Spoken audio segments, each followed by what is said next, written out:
adillah pada kami, kami tak bodoh, meski memang kami tak pandai. Tapi kami berjanji akan tetap mengkritik sesuai isi hati.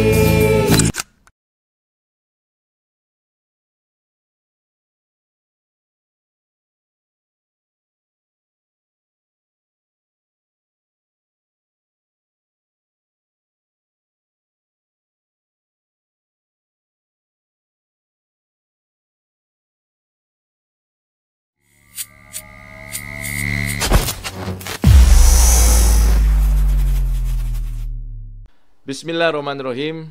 Assalamualaikum warahmatullahi wabarakatuh. Salam kedaulatan rakyat. Halo sahabat, apa kabar?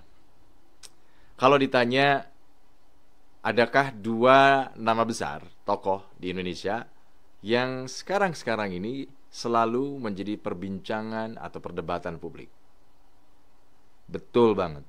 Kalau saya melihatnya ada dua nama, yaitu Presiden Joko Widodo dan Surya Paloh bersama Partai Nasdemnya. Kita ketahui, Surya Paloh ini kan sebelumnya selalu berjalan beriringan, bergandengan tangan dengan Presiden Joko Widodo. Dan sebagian kalangan menilai mereka berdua memiliki persamaan, selalu terlibat, dan bahkan dibesarkan oleh oligarki. Surya Paloh sekarang memilih jalan untuk memisahkan diri, pisahlah dengan Joko Widodo, dan menjagokan Anies Baswedan sebagai calon presiden mendatang ya. Dan ini dinilai menjadi antitesanya Joko Widodo. Iya. Kenapa kok menjadi antitesanya? Ya kita ketahui bahwa Joko Widodo tidak menjagokan Anies Baswedan ya. Yang Joko Widodo lebih memilih orang lain atau jagoan lain.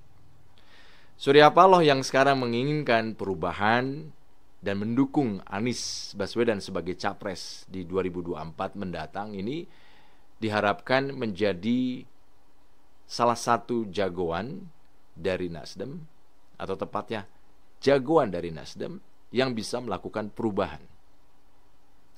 Surya Paloh dan Nasdem sudah lama berhubungan dengan oligarki. Jadi sangat mengejutkan juga bagi Jokowi sebab Surya Paloh mengambil jalan untuk berpisah. Mengejutkan memang. Tapi ini positif. Apa positifnya? Positifnya adalah ingin melakukan perubahan demi perbaikan masa depan rakyat dan bangsa Indonesia. Itu antitesanya bagi Jokowi. Nah, kita juga ketahui belum lama ini, beberapa hari ke belakang bahkan, penetapan Menkominfo dari Nasdem ya, Johnny G. Plate, sekretaris yang juga sekretaris jenderal Partai Nasdem ini, yang merupakan tangan kanan dari Surya Paloh sebagai tersangka kasus korupsi BTS Kominfo. Dan kondisi ini sebagai titik terendah hubungan antara Surya Paloh dengan Joko Widodo. Walaupun memang Jokowi mengatakan hubungan mereka berdua baik-baik saja, biasa sajalah gitu. Siapa sih sebenarnya Surya Paloh? Kenapa baru sekarang memisahkan diri dengan koalisi pemerintah? Kenapa sih nggak dari kemarin-kemarin gitu kan? Kenapa ya restorasi yang digaungkan, diperjuangkan oleh Surya Paloh dan Nasdem ya, yang digagas oleh Surya Paloh ini tidak atau belum dilakukan semasa hubungan dengan Joko Widodo masih mesra, masih berada di koalisi pemerintah? Kenapa sih nggak dilakukan pada saat itu gitu loh? Ataukah mungkin konsep restorasi ini tidak bisa atau juga tidak berhasil menjadi gagasan di koalisi pemerintah, sehingga itulah yang menjadi penyebab kenapa Surya Paloh dan Nasdem untuk memutuskan putus hubungan. Nah, sahabat, Ketua Umum Partai Nasdem itu secara konsisten ya kita tahu menggaungkan kader, untuk meneguhkan konsistensi restorasi Indonesia atau Indonesia di jalan restorasi. Ini luar biasa nih ketika kita bicara soal restorasi. Ya, restorasi itu kan berarti memperbaiki ya. Yang tadinya kalau kita contoh banyak di channel YouTube ya, misalkan sepeda motor udah jelek ya, udah buruk, nggak bisa dipakai, direstorasi menjadi baik, menjadi bisa dipakai lagi, menjadi canggih, menjadi cantik gitu loh, sehingga semua orang tertarik untuk menggunakan sepeda motor itu. Itu restorasi dalam gambaran yang sangat sederhana gitu loh bagi kita. Tapi sayang, gagasan restorasi seperti ini menemui jalan buntu di tengah niat membantu Indonesia lebih baik selama berkoalisi dengan pemerintah. Belum lagi ditambah ketika Nasdem, tepatnya Surya Paloh, mendeklarasikan capresnya yaitu Anies Baswedan. Spekulasi ini mulai bermunculan nih. Ruang gerak, karena konon katanya ruang gerak Surya Paloh ini dan Nasdem ini mulai dipersempit ya, dengan salah satunya ditetapkannya salah satu orang kepercayaan Surya Paloh di Nasdem yang merupakan juga Sekjen Nasdem, Johnny G. Plate, sebagai tersangka kasus korupsi BTS Kominfo ya.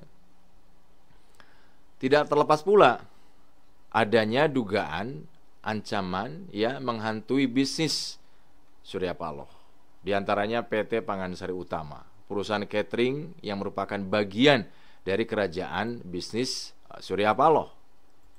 Gitu.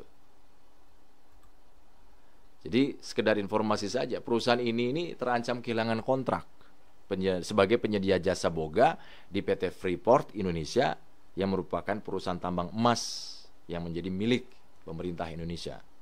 Nah, kabar dari dua kolega Surya Paloh yang mengetahui performa bisnis Media Group ini, PT Pangansari Utama menghadapi resiko kehilangan kontrak jangka panjang sebagai penyedia catering untuk 40.000 pekerja di Freeport. Bayangkan, 40.000 pekerja. Dan tahu nilai bisnisnya berapa? Kabarnya nilai bisnisnya itu mencapai 500 juta US dollar per tahun. Wow. Tentu saja ini memiliki keuntungan ratusan miliar rupiah. Jadi nggak bisa dianggap sepele ini. Lalu pertanyaannya, akankah Surya Paloh tetap menjaga teguh, menjaga penuh konsistensinya dalam menjalankan gagasan restorasi dengan tetap mendukung Anies Baswedan yang dinilai mampu menjalankan gagasan restorasi? Atau Surya Paloh mulai goyah nih dengan memilih sikap melepaskan Anies Baswedan sebagai capres dari Nasdem? Terlebih sekarang ini mulai beredar kabar ya, wallahualam bisawab, apakah itu hoax atau memang untuk menggoreng informasi saja bahwa Surya Paloh sudah mulai ancang-ancang pamit mundur dari koalisi perubahan dan batal mengusung Anies Baswedan. Benarkah?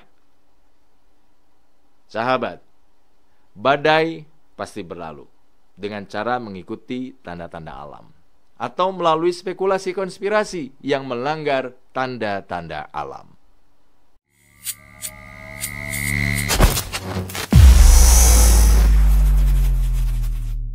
Ini gambarnya ini di sini ya, SZ Blended Coffee, sahabat perubahan.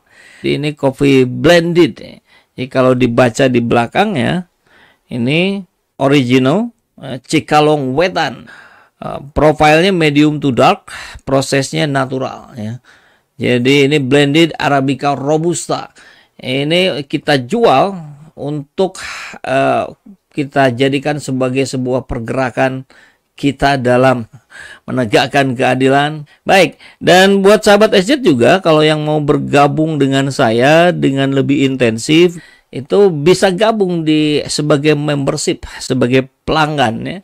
Jadi nanti akan ada video-video khusus, akan ada diskusi-diskusi khusus, bahkan pertemuan-pertemuan khusus saya dengan sahabat SZ yang sudah menjadi member di channel ini. Caranya gimana? Ya, kalau di handphone suka ada tombol gabung atau join. Nah, klik aja itu ya, kemudian ikuti petunjuk berikutnya. Begitu ya.